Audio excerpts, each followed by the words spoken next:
അതായത് മന്ത്രിസഭാ യോഗത്തിനിടെ രണ്ട് മന്ത്രിമാർ തമ്മിൽ ഒരു വലിയ തർക്കമുണ്ടാകുന്ന സാഹചര്യം. അത് ആരോഗ്യവകുപ്പ് മന്ത്രി വീണ ജോർജും ധനമന്ത്രി ബാലഗോപാലും തമ്മിലാണ്. അതിൻ്റെ കൂടുതൽ വിവരങ്ങൾ, ആ തർക്കം എന്തായിരുന്നു എന്നതിൻ്റെ കൂടുതൽ വിവരങ്ങൾ പുറത്തു വരുന്നുണ്ട്. വീണ ജോർജിൻ്റെ ഒരു ആവശ്യം ധനവകുപ്പ് ആദ്യം അംഗീകരിച്ചിരുന്നതാണ്.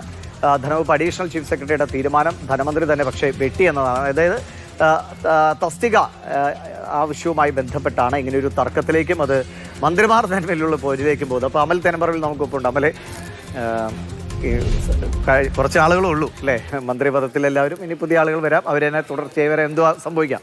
അപ്പോൾ ഈ അവസാന സമയങ്ങളിൽ ഇങ്ങനെ മന്ത്രിമാർ തമ്മിൽ നേർക്കൊരു യുദ്ധമൊക്കെ ഉണ്ടാകുന്ന ഒരു സാഹചര്യം എന്താണ്? ആരോഗ്യമേഖലയിൽ ഉണ്ടാകുന്ന പ്രശ്നം, ഇപ്പോൾ കഴിഞ്ഞ ദിവസം മെഡിക്കൽ കോളേജിലെ ഒരു രോഗിയുടെ മരണമൊക്കെ ആരോഗ്യവകുപ്പ് മന്ത്രിയെ വല്ലാതെ ബുദ്ധിമുട്ടിലാക്കുന്നുണ്ട്. അതിനിടയിലാണ് ഇങ്ങനൊരു തർക്കവും കൂടി.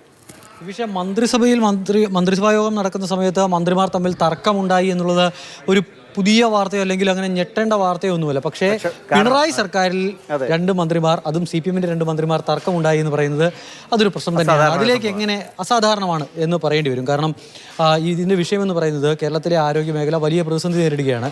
അവിടെ ശസ്ത്രക്രിയാ ഉപകരണങ്ങൾ കൊണ്ടുവച്ച കമ്പനികൾ പണം കൊടുത്തില്ല എന്ന് പറഞ്ഞാൽ ഉപകരണങ്ങൾ തിരിച്ചെടുത്തുകൊണ്ട് പോവുകയും ശസ്ത്രക്രിയ മുടങ്ങേണ്ടി വരികയും ചെയ്യുന്ന ആ സാഹചര്യം ആരോഗ്യ മേഖലയിൽ നിലനിൽക്കുകയാണ്.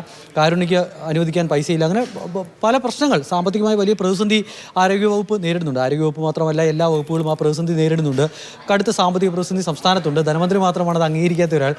പ്രതിസന്ധി ഉണ്ട് എന്ന് പറയുമ്പോഴും ഞങ്ങളുടെ കയ്യിൽ ഒരുപാട് പണമുണ്ട്, ഇതൊക്കെ ഡീൽ ചെയ്യാൻ വളരെ ആത്മവിശ്വാസത്തോടെയാണ് ഇത് പറഞ്ഞത്. പക്ഷേ ഇതൊക്കെ പറയുമ്പോൾ പോലും ആരോഗ്യവകുപ്പിൽ പുതിയ കുറച്ച് തസ്തികകൾ സൃഷ്ടിക്കണമെന്ന് ആരോഗ്യമന്ത്രി പറയുന്നുണ്ട്. അത് ആരോഗ്യമന്ത്രിയുടെ മാത്രം ആവശ്യമല്ല, KGMCTA, IMA അടക്കമുള്ള സംഘടനകളും പറയുന്നുണ്ട്.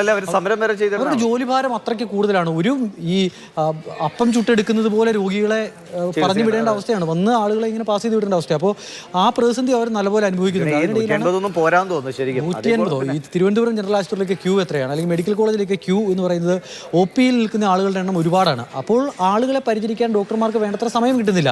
ഒരു മിനിറ്റിൽ ഒരാളെ പറഞ്ഞു വിടേണ്ടി വരികയാണ്. അവർ വിശദമായി അവരെ ചോദിച്ചറിയാനോ കാര്യങ്ങളൊന്നും നടക്കുന്നില്ല. അപ്പോൾ അതുകൊണ്ടാണ് കൂടുതൽ തസ്തികകൾ വേണമെന്ന് പറയുന്നത്. ഇതല്ല വേണ്ടത്, ഇതിൻ്റെ ഇരട്ടി വേണ്ടി വരും. പക്ഷേ അടിയന്തരമായി ഇത്രയും വേണമെന്ന് ആരോഗ്യമന്ത്രി ആവശ്യപ്പെട്ടു. 180.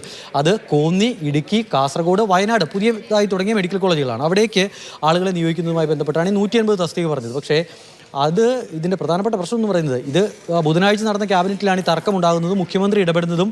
മുഖ്യമന്ത്രിയുടെ സാന്നിധ്യത്തിൽ രണ്ടുപേർ തർക്കമുണ്ടായി എന്നുള്ളതാണ്. രണ്ട് CPM-ന്റെ മന്ത്രിമാർ ആണ്. അതൊന്ന് വിഷ്വലൈസ് ചെയ്താൽ നമുക്ക് അതിൻ്റെ ഒരു തീവ്രത മനസ്സിലാവും. എന്തായാലും ആ തർക്കം നടക്കുന്നു, മുഖ്യമന്ത്രി ഇടപെടുന്നു, ചീഫ് സെക്രട്ടറിയെ ഈ പ്രശ്നം പരിഹരിക്കാനായി അല്ലെങ്കിൽ എന്താണ് സംഭവിക്കുന്നത് എന്ന് പരിശോധിക്കാനായി നിയോഗിക്കുകയും ചെയ്യുന്നു.